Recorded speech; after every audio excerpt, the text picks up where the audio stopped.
In the final days of April 1945, as the Soviet Red Army smashed through the streets of Berlin and the Nazi Empire collapsed into ash and rubble, one man stood in Hitler's underground bunker, knowing more secrets than perhaps anyone else alive. His name was Heinrich Müller, and he was the chief of the Gestapo, the most feared secret police organization the world had ever known. While other Nazi leaders scrambled to escape or prepared to face justice, Müller simply walked out of the bunker on the evening of May 1st and vanished into history. No body was ever confirmed. No grave was ever verified. No trial ever took place. For more than 70 years, the fate of this man, who helped orchestrate the murder of millions, remained one of the greatest unsolved mysteries of World War II. Some believed he escaped to South America. Others whispered that the Soviets had captured him and brought him to Moscow. A few even claimed he was working for American intelligence. Heinrich Müller was born on April 28, 1900, in the city of Munich in the Kingdom of Bavaria, which was then part of the German Empire. He came into a world that seemed stable and ordered, a world where emperors still ruled and the old ways still held firm. His parents were simple Catholic people, not wealthy or powerful, just ordinary folks trying to make their way. His father worked as a rural police official, a man who believed in duty and rules and doing what you were told. Young Heinrich grew up watching his father in uniform, learning early that authority mattered and that the state was something to be served without question. The family was not rich enough to send Heinrich to fancy schools or universities. After finishing his basic schooling, Heinrich did what many boys from families like his did in those days. He learned a trade. He became an apprentice aircraft mechanic, working with his hands, learning how machines worked, how parts fit together, how systems operated. It was detailed work that required patience and precision, and young Müller showed he had both. He was quiet and serious, not the kind of boy who joked around or drew attention to himself. He kept his head down, followed instructions, and did his job well. But then the world exploded into chaos. In 1914, when Heinrich was only 14 years old, the First World War began. Europe tore itself apart in trenches and mud and blood. For 4 long years, millions of men died in battles that stretched across the continent. During the final year of World War I, Heinrich Müller served in the German Air Force, known as the Luftstreitkräfte.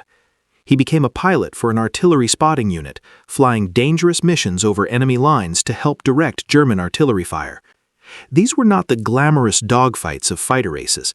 This was grim, deadly work, where pilots flew slow observation planes that were easy targets for enemy guns. But Müller performed his duties with the same cold efficiency he brought to everything he did. He showed no fear, or at least he never let fear stop him from completing his missions. His superiors noticed his bravery and his dedication. They decorated him several times for his courage under fire. He received the Iron Cross First Class and Second Class, the Bavarian Military Merit Cross Second Class with Swords, and the Bavarian Pilot's Badge. These were not small honors. But the war ended in disaster for Germany. The empire collapsed. The Kaiser fled to Holland. Revolution swept through German cities as soldiers and workers rose up demanding change.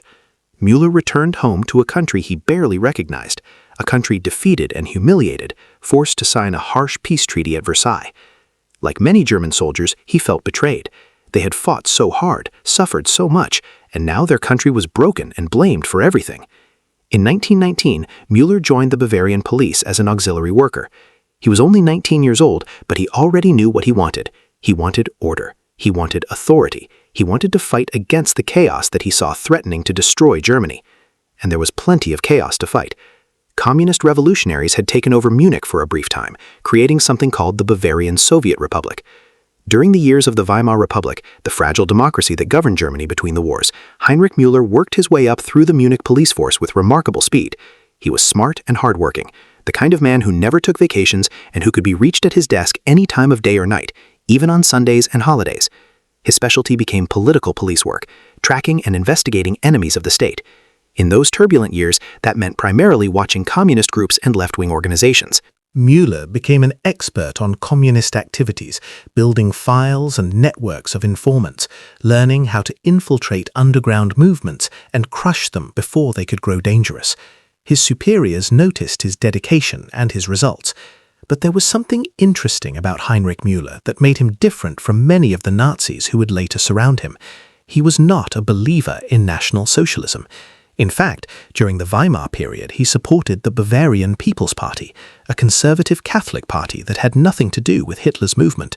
When the Nazis tried to seize power in Munich on March 9, 1933, Müller actually advocated using force against them. He wanted the police to crush the Nazi takeover and protect the legitimate government. To him, it did not matter what the politics were. His job was to maintain order and support the existing state, whoever controlled it. Some Nazi leaders never forgot this. They called him an opponent of the movement, someone who had once referred to Hitler as an immigrant unemployed house painter and an Austrian draft dodger. But one man did understand, and that man was Reinhard Heydrich. Heydrich was young and brilliant and absolutely ruthless, and when he became head of the Bavarian police and later of the security service, he saw in Müller exactly what he needed. Heydrich did not care about Müller's political views or his past opposition to the Nazis. What he cared about was ability, and Müller had ability in abundance. Heydrich knew that Müller was a professional policeman who would serve the state with total dedication regardless of what form that state took. He knew that Müller's expertise in fighting communists was invaluable, and he knew that Müller's lack of strong Nazi party connections meant he would be dependent on Heydrich's patronage, making him loyal and controllable. So Heydrich recruited Müller in 1933, bringing him into the security service along with other skilled policemen. People who met Heinrich Müller often struggled to describe him afterward. He was not a dramatic figure like some Nazi leaders. He did not give fiery speeches or wear elaborate uniforms covered in medals. He was a small man with piercing gray-blue eyes and thin lips, dapper in appearance, but utterly forgettable in person. One German general who interviewed with him said Müller was the unobtrusive type of police official who leaves no personal impression on the memory, except for those cold eyes that fixed on you with unwavering scrutiny. American journalist William Shirer called him a cold, dispassionate killer. British author Edward Crankshaw described him as the archetype non-political functionary who was in love with personal power and dedicated to the service of authority and the state. Müller was not an intellectual. In fact, he despised intellectuals. He once told a colleague that intellectuals should be sent down a coal mine and blown up. What he loved was administration, the world of notes and memos and regulations and reports. He would sit at his desk transforming Gestapo reports about torture and executions and arrests into administrative paperwork, filing everything neatly away. He did not seem to take pleasure in cruelty or violence. He simply saw it as part of his job, things that needed to be done to serve the state he had sworn to protect. Historians have debated whether Müller truly believed in Nazi ideology or whether he was just an ambitious bureaucrat who served whatever regime was in power. The evidence suggests he was mostly the latter. He did not join the Nazi Party until 1939, and only did so then because Himmler insisted it would help his career. Yet calling Müller apolitical is not quite accurate either. He did have political views, just not ones that fit neatly into Nazi ideology. Walter Schellenberg, an SS intelligence officer, claimed that Müller once praised the Stalinist system as superior to Nazism, saying Stalin did things better than Hitler because Stalin never compromised. Müller was known for admiring Soviet police methods. What he really believed in was not any particular political system, but in the idea of a strong state that could impose total order and control. Whether that state was Nazi Germany or Soviet Russia did not matter to him nearly as much as whether it was powerful and efficient. In September 1939, when Germany invaded Poland and World War II began, the Nazi police and security organizations were reorganized into a new structure called the Reich Security Main Office, known by its German initials as the RSHA. Heinrich Müller became the chief of Department 4 of this organization, which was the Gestapo. He was now in command of the secret state police for all of Nazi Germany, responsible for hunting down anyone considered an enemy of the regime. To distinguish him from another SS general who was also named Heinrich Müller, people started calling him Gestapo Müller, and that name stuck. Under his leadership, the Gestapo became the most efficient and terrifying secret police force in Europe. Müller succeeded in infiltrating and largely destroying underground resistance networks, particularly those organized by communists and social democrats who opposed Nazi rule. His expertise in fighting communists, built up over years in the Munich police, now served the Nazi state with devastating effect. But Müller's role went far beyond simply catching political opponents. He became deeply involved in the crimes that would make the Nazi regime infamous forever. In November 1938, during the Night of Broken Glass, known as Kristallnacht, when Nazi mobs destroyed Jewish shops and synagogues across Germany, it was Müller who ordered the arrest of between 20,000 and 30,000 Jewish men. In 1939, Hitler and his generals wanted a pretext to invade Poland. Müller helped mastermind a false flag operation where condemned prisoners from concentration camps were dressed in Polish uniforms. Müller told these men they would be pardoned and released if they participated. Instead, they were given lethal injections and shot to make it look like they had been killed during a fake Polish attack on a German radio station. This staged incident was then used in Nazi propaganda to justify the invasion of Poland, which began World War II. As the war expanded, so did Müller's responsibilities and his crimes. He worked closely with Adolf Eichmann, who headed the Gestapo's Office of Jewish Affairs and reported directly to Müller. In October 1939, Müller ordered Eichmann to prepare for the deportation of 70,000 to 80,000 Jews from areas Germany had annexed. In October 1941, he issued a directive prohibiting any future Jewish emigration from German-controlled territory, effectively trapping millions of Jews who would soon be murdered.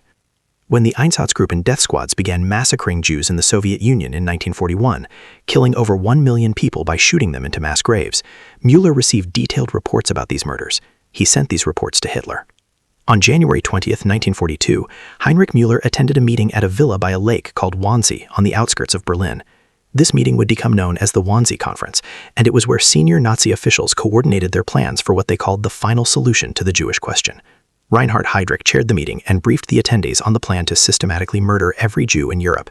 Adolf Eichmann took the minutes, and Heinrich Müller sat there listening, his cold eyes taking in every detail. After the formal conference ended, Müller, Heydrich, and Eichmann remained behind for informal discussions, reportedly enjoying glasses of cognac while they talked about the logistics of genocide.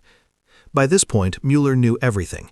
Eichmann had reported to him months earlier that Himmler had told him Hitler had ordered the physical destruction of the Jews. In the months and years that followed, Müller played a central role in organizing the Holocaust. Eichmann later testified that he remained in constant contact with Müller throughout the war, reporting to him about deportations and killings. Müller reserved certain powers for himself. When deportation reports came in, it was Müller who wrote the final numbers in his distinctive orange-colored pencil at the top of each document. He sent Eichmann to visit extermination sites and report back with details.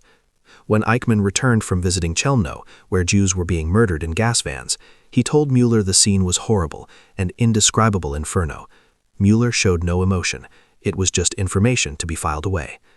When reports of the mass murders began appearing in Allied newspapers in the autumn of 1942, Himmler instructed Müller to ensure that all the bodies were buried or burned to destroy evidence. Müller also enforced the Nazi racial policies in other areas. He sent instructions to all Gestapo offices about how to handle cases where German women became pregnant by Polish forced laborers. If both parties were deemed racially acceptable and the Polish man wanted to marry the woman, the relationship could continue after the Pole underwent Germanization.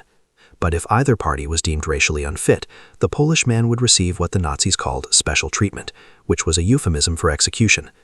Müller signed these orders without hesitation, condemning men to death based on photographs and racial classifications.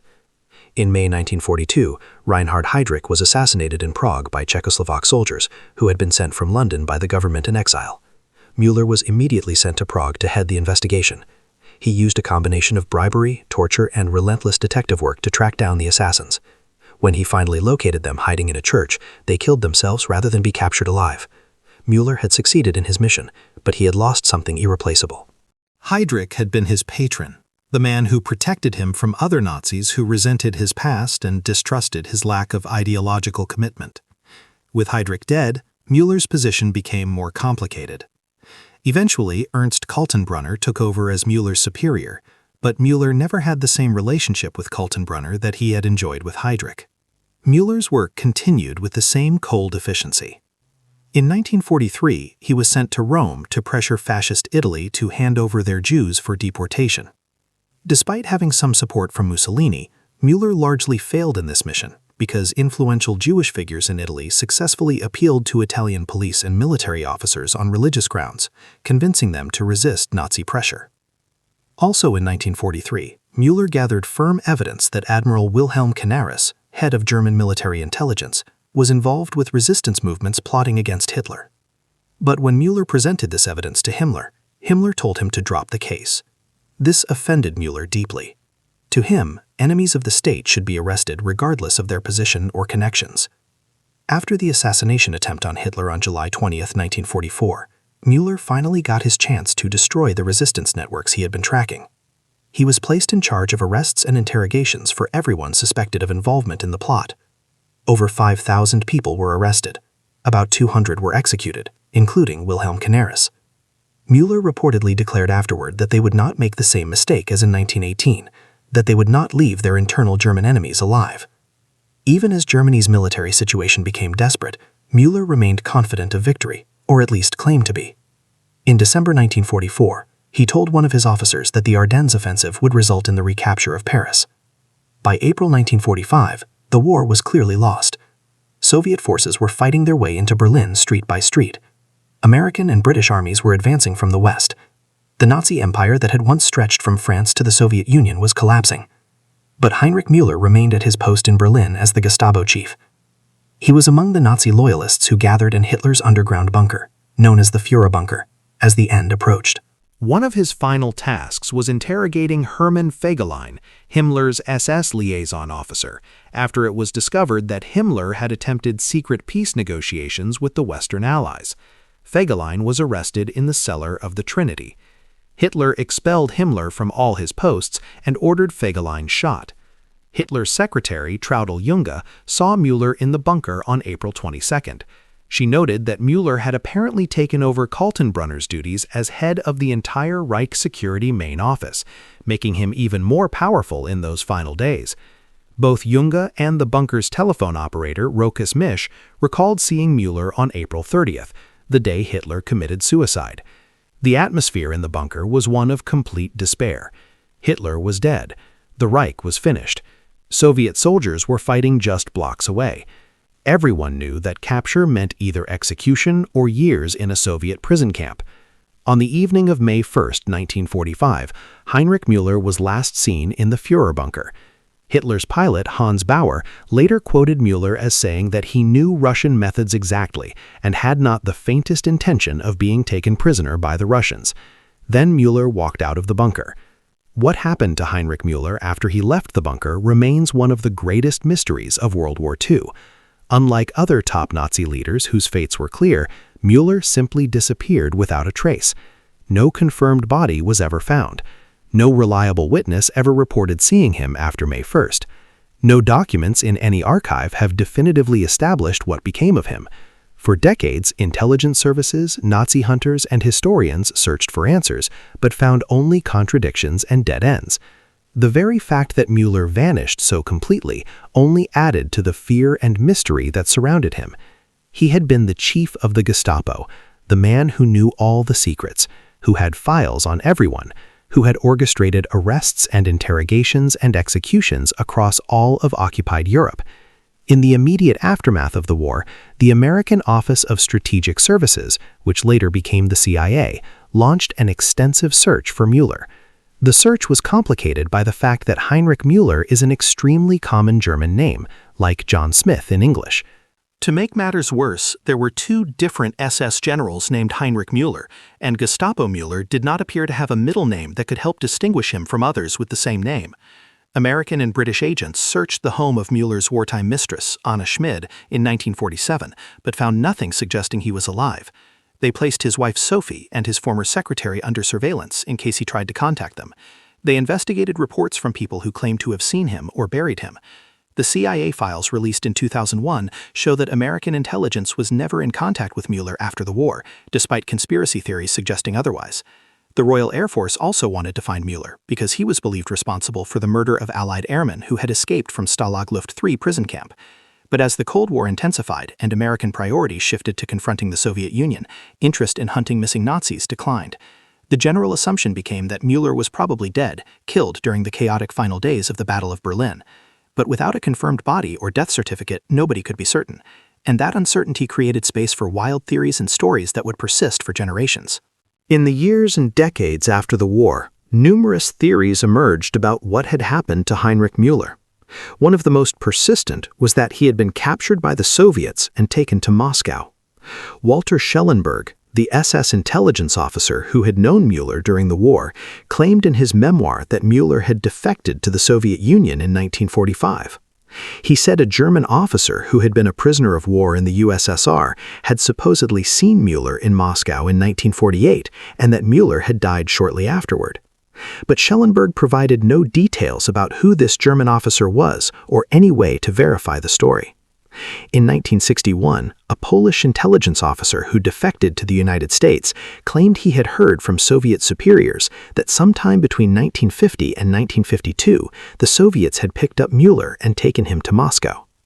The theory that Müller worked for the Soviets made some sense on the surface. He had openly admired Soviet police methods during the war. He had expertise in intelligence and counterintelligence that would have been valuable to Stalin's security services. And the Soviets certainly did capture and use some Nazi officials after the war. But when the Soviet Union collapsed in 1991 and archives were open to researchers, no evidence emerged to support the theory that Müller had been in Soviet hands. Another theory held that Müller had escaped to South America, like some other Nazi war criminals, including Adolf Eichmann. But again, there was no evidence. In 1967, there was a bizarre incident in Panama where a man named Francis Willard Keith was accused of being Heinrich Müller. West German prosecutors claimed that Müller's wife Sophie had looked at photographs of Keith and identified him as her missing husband. The Panamanian government was pressured to extradite him for trial. But when Keith's fingerprints were checked, they proved conclusively he was not Müller, and he was released. In 1967, Israeli operatives were caught by West German police attempting to break into the Munich apartment of Müller's wife, presumably hoping to find evidence about his whereabouts. In 2013, a German historian named Johannes Tuchel announced that he believed he had finally solved the mystery of what happened to Heinrich Müller. Tuchel was the head of the memorial to the German resistance in Berlin, and he had been researching death records and burial documents from the final days of the war. He claimed he had found evidence that Müller's body had been discovered in August 1945 by a work crew that was cleaning up corpses in the ruins of Berlin. According to the documents Tuchel found, the body was that of an SS general with identification papers showing the name Heinrich Müller. The body had initially been buried in a mass grave on the site of a former Jewish cemetery in the Berlin Neck district. The idea that the Gestapo chief who had helped orchestrate the Holocaust might be buried in a Jewish cemetery struck many people as a terrible and offensive irony. Jewish leaders in Germany called it a terrible iniquity. But Tuchel insisted the evidence was solid. He said a death certificate showed that Müller had died near the Luftwaffe headquarters in the final days of the war, likely on May 1, 1945, probably killed either by Soviet artillery or by his own hand. The body had been hastily buried during the chaos of Berlin's fall, then later moved to the mass grave. Tuchel believed this explained why Müller had never been found. However, Tuchel's claims remained controversial. The evidence he presented, while suggestive, was not conclusive. No DNA testing was done to confirm the body was actually Müller's. The identification had been based on papers found on a corpse, but in the chaos of Berlin's fall, papers could easily have been switched or misidentified. The site of the mass grave had been in East Berlin during the Cold War, making it impossible for West German authorities to investigate when they were actively searching for Müller in the 1960s. After German reunification, no attempt was made to excavate the site, partly because it would mean disturbing the graves of thousands of people, and partly because Jewish community leaders opposed the idea of disturbing what had become consecrated ground. Part of what makes Heinrich Müller's disappearance so fascinating and disturbing is who he was and what he knew. This was not some minor official who slipped away in the confusion of war's end. This was the head of the Gestapo, the man who had files on everyone, who knew every secret of the Nazi regime, who had personally coordinated the Holocaust and countless other crimes. He knew where all the bodies were buried, both literally and figuratively. He knew which industrialists had collaborated with the regime. He knew which foreign officials had worked with the Nazis. He knew details about resistance networks, spy rings, and secret operations. This is why conspiracy theories about Müller persist even today. Some people cannot accept that a man who knew so much could simply die anonymously in a mass grave. They believe someone must have wanted him, either to use his knowledge or to ensure his silence. The theory that the Soviets captured him makes sense from this perspective. Stalin's intelligence services would have valued someone with Müller's expertise and information. The theory that American intelligence might have used him, though debunked by CIA files, also arose from this same logic. But the most likely explanation, the one that most historians accept, is far less dramatic. What we do know for certain is that Müller left behind a wife and children. He had married Sophie Dischner in July 1924 when he was 24 years old. They had at least 3 children together, including a son named Reinhard and a daughter named Elizabeth. Sophie lived until 1990, surviving her husband by decades if he truly died in 1945. She never remarried. She never publicly spoke much about her husband or what she knew about his fate. When Israeli agents tried to break into her apartment in 1967, they were hoping she might have hidden documents or information about where Müller had gone. But if Sophie knew anything, she took those secrets to her grave. Heinrich Müller remains the highest-ranking member of the Nazi government whose fate has never been definitively established. While Hitler's suicide is confirmed, while Himmler's death by cyanide is documented, while Göring's execution was carried out after the Nuremberg trials, Müller simply vanished into the fog of history. This makes him unique among the Nazi leadership, a ghost who haunts the historical record. He was never tried for his crimes. He never faced his victims or their families. He never had to answer for the millions who died because of orders he gave and systems he created. The crimes for which Müller would have been responsible are staggering in their scale and horror. As the operational head of the Gestapo from 1939 to 1945, he oversaw the arrest, torture, and murder of countless political prisoners, resistance fighters, and ordinary people who opposed or simply failed to comply with Nazi rule. He played a central role in organizing the Holocaust, attending the Wannsee Conference, coordinating with Adolf Eichmann on deportations, receiving reports from death squads, and ensuring the machinery of genocide ran smoothly and efficiently. He was responsible for the murder of Allied prisoners of war. He helped create the false flag operation that provided the pretext for starting World War II. He orchestrated the arrest and execution of thousands of people after the July 20th plot against Hitler. Yet to the end, Müller seems to have felt no remorse. Everyone who knew him described him as cold and emotionless, a man who transformed reports of unimaginable suffering into administrative paperwork without showing any human feeling. He was what the historian Edward Crankshaw called a non-political functionary, someone in love with power and dedicated to serving authority for its own sake, regardless of what that authority commanded. This makes Müller in some ways more frightening than the ideological Nazis who believed in their racist theories and their vision of a new world order. Müller believed in nothing except duty and the state. He would have served any regime with the same efficiency and the same lack of moral hesitation. Today, more than 70 years after Heinrich Müller walked out of Hitler's bunker and disappeared, we still do not know with absolute certainty what became of him.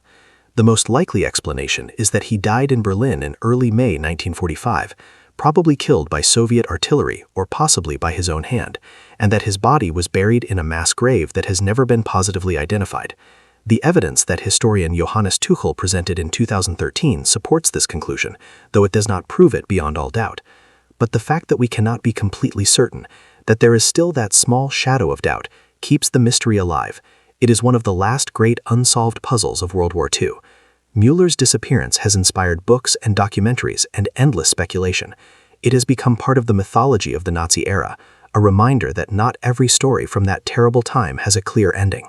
The uncertainty about his fate also means that Müller escaped one thing that other Nazi leaders did not. He was never forced to sit in a courtroom and hear the evidence of his crimes read aloud. He was never forced to see the survivors who could testify to what he had done. He was never forced to face the judgment of history while still alive. The search for Müller also reveals something about the post-war period and the priorities of the major powers. In the immediate aftermath of the war, there was a genuine effort to find Nazi war criminals and bring them to trial. The Nuremberg trials prosecuted the major leaders who could be found. Investigators pursued others across the globe. But as the Cold War began and tensions between the United States and the Soviet Union intensified, the urgency of hunting Nazis declined. Both sides became more interested in using former Nazi expertise, whether in intelligence or science or other fields, than in punishing everyone who had served the regime. Some war criminals were recruited to work for their former enemies.